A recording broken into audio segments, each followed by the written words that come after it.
Welcome to the Word and Journey podcast and now YouTube channel, where we talk about the stories that shape us and make us think, and sometimes make us laugh and sometimes make us cry, and hopefully are laden with metaphor and deep meaning. And I like stories. I'm a writer, I'm a reader, I like a good show, so I like to talk about stories. It's fun, and let's face it, life is kind of difficult and stressful, and sometimes a diversion is enjoyable. So here I am, late on a Tuesday night, here to talk about stories because it's fun and I haven't been here in a bit and I miss you all. So here we go.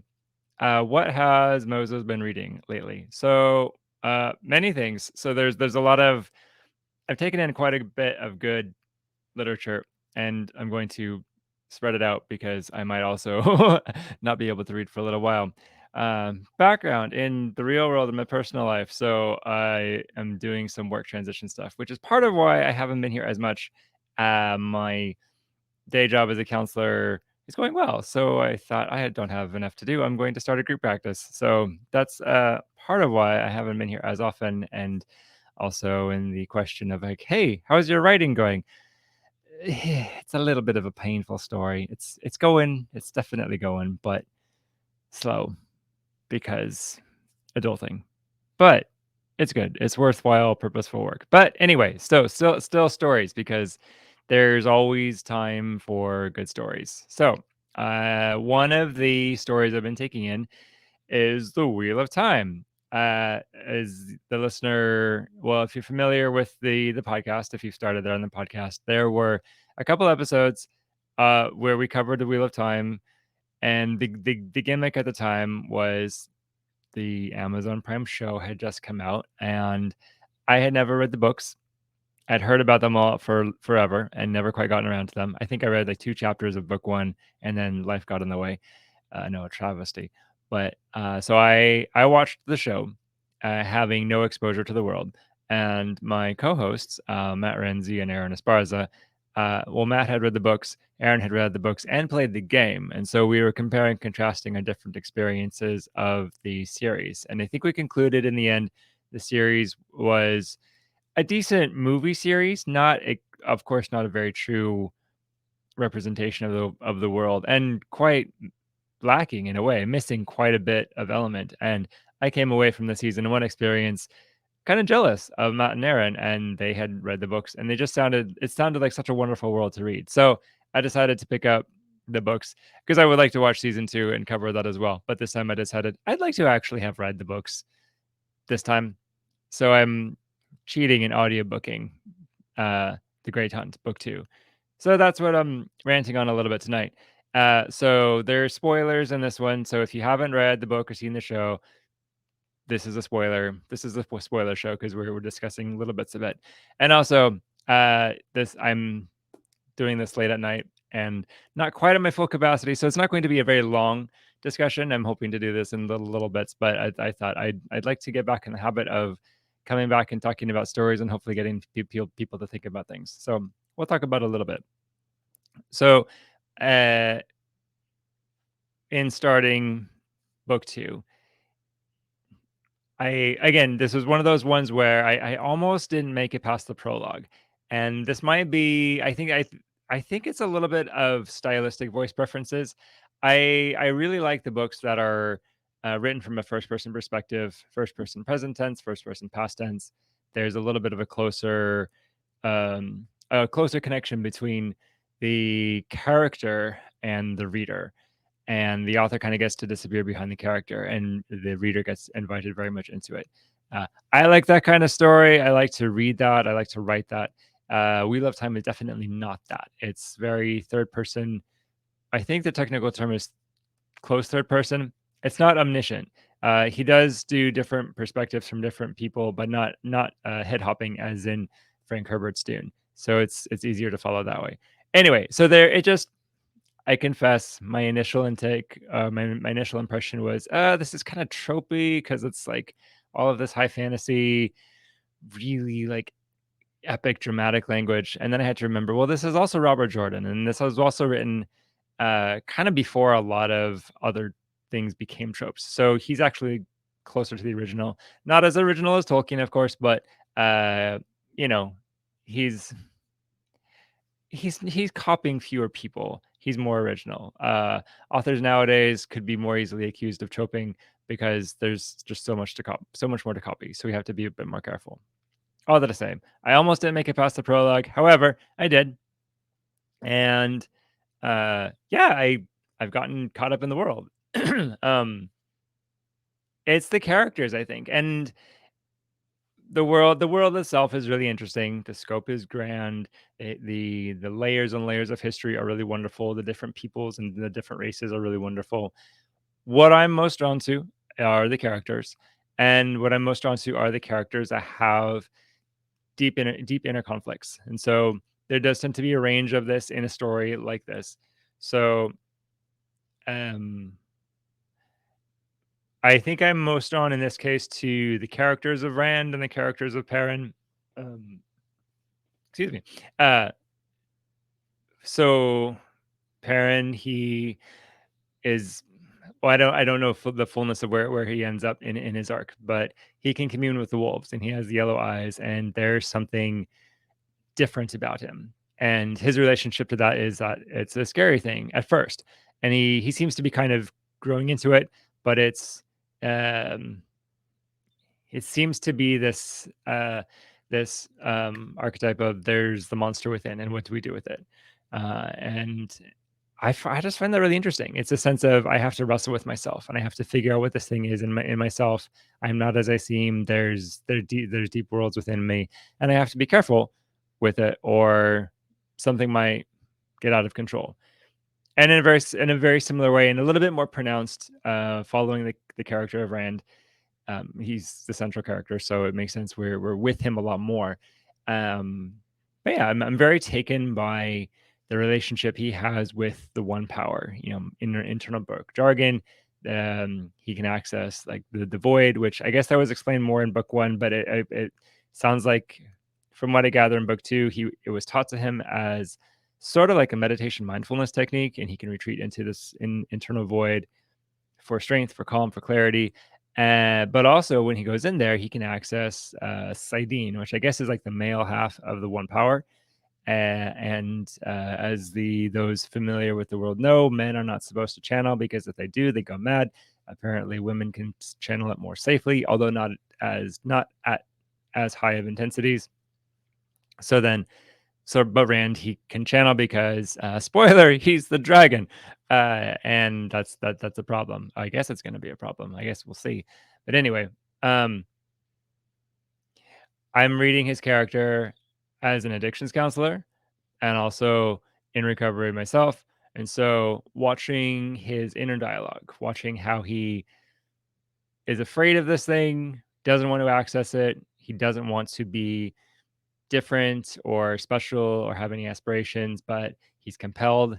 There's this thing, it's growing in him. It's really powerful. It makes him strong. It makes him connected to things. It's talked about as tantalizing and alluring and having this really whispering, seductive quality to him. And yeah, there's this really wonderfully depicted back and forth between him and himself about, do I access the power, do I not? And it's mostly for a lot of the book is like, I don't want it, I'm not going to do it, I'm not going to do it. um I'm at the part in the book, and I haven't finished it, so don't spoil it for me, even though I'm spoiling it for you. That's not fair. But he's at the point where there's a point where he has to access the power in order to use the portal stones to save his friends and move the plot along. And he has a conflict in it, but you can kind of tell there's changes in his relationship to it, which I think really well written. It's kind of subtle, and the progression of it is really sensible. How he goes from really fearing, really hating this thing, to kind of having to tolerate, to kind of like, okay, kind of tolerating it, to but also he's entertaining thoughts of it, and so there's this obsession going on in his mind all of the time. And I really love this, again, from the perspective of an addictions counselor, given that he is obsessing over it. So there's a way where we might say he is clean and sober, or he's abstinent from it any of the times when he's not using it. let's say in addictions language, he's using the power is his drug of choice, and he acts out, he has the cravings for it, and and he's trying not to. Great. I mean, who wants to go mad? Who wants to be corrupted by this corrupting thing? Um, it, he can't do it, which might possibly just be. I mean, maybe that's just because that's what the author had intended for him. And I guess, I mean, if he doesn't use the power, there's no story. But also, this tends to be true within real life addictions as well. Is that mere abstinence isn't quite enough. uh, there also has to be a complete life change and an inner change as well. So where we might say Rand goes wrong is he's still entertaining the one power. He's still thinking about it, obsessing over it. In a sense, a lot of what he does is still in relation to it, even while he's not using it. And granted, there's some world building stuff. So because he's, not a completely true to life scenario, but in the case of a real life scenario, if you're trying to avoid things like alcohol or cocaine or pornography or something, there's ways to restructure your life so you just don't have to be around it, or you don't need it, or and then this is why things like eating disorders get really tricky, is because like you still gotta eat, so you have to there's a different treatment for that. And I guess that actually might be a little bit more of a better analog for where Rand is because like this I guess this one power, it's in him, he can't escape it. uh he's the dragon and he can't not be the dragon. So so sobriety for him would look like a really different thing. um but all that to say, so when one is pursuing sobriety, merely stopping their thing is never enough. There has to be a change in mindset, change in value, change in purpose and goal, which we see Rand trying to do. He's trying to get away from the Aes Sedai. He's trying to get back to the Two Rivers, trying to just be the shepherd. Uh, and of course, Robert Jordan and then Brandon Sanderson have different plans for him, I'm sure. But he's trying. And he's not even trying completely alone either. He starts to disclose this to people, and people start to find out that he's the dragon. So he's not doing it completely alone, which is good, because the sobriety process done in isolation also never works. Um, and here's where my metaphor is going to break down, because it's this fantastical character, and he kind of needs to act out, or else we don't have a story. And it's fun. It's fun to see him wrestle with it. And there's something kind of intriguing about watching him succumb to it slowly too.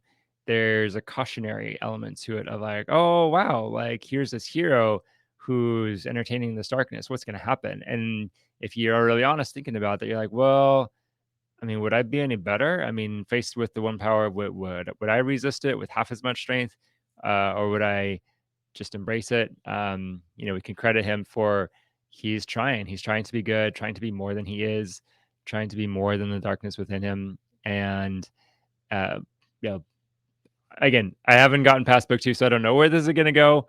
I would presume there's going to be some rising and falling. Um, but yeah, it's all that I say. I'm enjoying the story. I'm enjoying that aspect of it very much. I think it's pretty well depicted.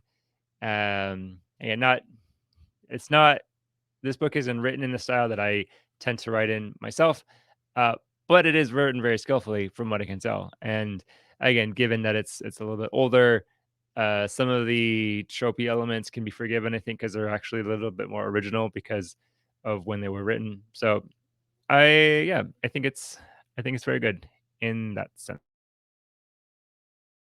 So in other news, so shifting topics. So people still ask me, "Hey Moses, how's your writing?" Because I'm a writer and I'm working on stuff. Like I said, it's a little bit of a sad story because life is super busy, but I'm pecking away at it. Speaking of dragons, working on a dragon story because I like dragons and I like vampires and I like social workers. So put them all in a story together. Uh, Working title is Rose City Hunters. I don't think I'm going to keep that title, but it works for it works for my file folders. So here is a small segment of the most recent section I've been revising. So this is where uh, Javen, he's my dragon boy, and he is a dragon. and he is bothered about having to hunt people, because that's part of the world building conflict is that uh, dragons' primary food source is the human flesh, while vampires' primary source is human blood, and they are often in competition over who gets which resources, and so there's some there's some drama and conflict and things. Anyways, but this is a part where Javen is for reasons observing the other dragons hunting hunting a human, an unsuspecting human, and he's reflecting upon death and murder and the fragility, brevity of life. So, and he's with another human. So, here's a half a page or so. I nod back to him, I being Javen, and this section is written from Javen's perspective. Uh, I nod back to him, then point down at the jogger. Who is that? Preston's voice rises to just above a whisper, and even being soft, still carries a hard edge. Already he must suspect what is coming next. I hesitate, but then back into the shadow and peek at my phone again and the jogger stats. Justin Stone. The name was heavy and bitter in my mouth. As soon as I said it, I wanted to vomit. Saying the name changed everything. He was no longer a nameless goat, a hunk of meat, or just a favorite body part. He was Justin Stone, who one time was born to a mother and father, and one time wanted to be something grand when he grew up. And maybe he had friends, maybe he had dreams, maybe he lay awake at night wondering what to make of the world, and all day, every day was both beautiful and capable of seeing beauty. He jogged up to Nikahi and came to a scuffing stop. Hey, I heard him say. His voice was distant, but even still sounded out of breath. Hey, Nikahi said, all sultry like. I didn't think you'd really come, said Justin Stone. I cringed and wondered what a man's last words said about his overall being. Nikahi swayed close and took the man's face in her hands as the dragons made their move. Dark, shadowy streaks that swarmed in from every side until at last they sprinted over the shrouded fields in full dragon form, their prey the singular focus. Justin Stone stiffened and uttered a single high-pitched, wailing shriek that was strangled and cut off and overwhelmed by the guttural, snarling and slashing sounds of giant lizards descending on their target. A thud, a ripping, faint gurgling, Kave's laughter. Beside me, Preston's sharp intake of breath, his own tensing, his longing to plunge downward, forward, to rush forward to help, foolish, kind-hearted man that he was. My hand, strong and unyielding, clenched on his arm, holding him in place. Preston biting his other fist, stifling a sob. The two of us in harsh quiet together, with Lucia nearby as witness, each of our hearts racing, our breathing slowing, relaxing. Long after the dragons packaged the corpse of Justin Stone and carried him away, I stood with Preston on the third story of a skeletal building in the dark. When all was quiet and we were confident in our feet, or at least me, I led him down the stairs, across to the trail, and over the patch of light. Lucia followed again, still hanging back. We three stood in the spot where only moments ago Justin Stone was still alive, and where now, moments later, his soul was making its final journey to wherever he had prepared it to go. Preston squatted and ran his fingers over the dirt that still mingled with blood. He looked up at me with an angry, tear-streaked face. Why? So, end of page, and that is where we're at. So, forgive me, technical difficulties and lapses. But anyway, that is what I've been up to and what I've been writing. And I will hopefully be sharing more book thoughts and um, more writing segments as we go. So thank you for joining me on this late show. And please check out the liner notes for information about my Instagram and my Patreon and all of that. And follow along. More adventures to come. And thank you and good night.